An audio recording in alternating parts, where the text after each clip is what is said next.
ሰላም ልደቴ ቀን እንደዚህ ነው ያሳልፈን። አንደኛው ነገር ወደ ቤተ ክርስቲያን ሄድን ነበረና ከዛ በኋላ ቁርስ በላን። ከዛ በኋላ እናቴ ፀጉሬ ሰራችልኝ፣ ሁሉ ነገር ሰራችልኝ። እናቴ በጣም አመሰግናለሁ። ምግቡ፣ ፀጉሬ እና ከዛ በኋላ ከወንድ ጓደኛዬ ጋር እና እናቴ ጋር ወደ ለኪ ላድስ እሽር ነው የሚባለው እንዴ? ይሄ አበባ እሽር አለው እና አበቦች እየነቅልን አድርገን በጣም ቆንጆ ቀን አሳለፈን። እዚህ ጋር ደስ የሚል ልደት ነበረ እና ልብሴ በጣም ቆንጆ ነው እንዴ አይደለ?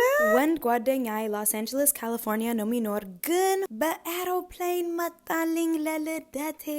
አሁን እናቴ የጸለየችልኝ ነበረች። እግዚአብሔር ይባርካት። ዋው ተመስገን።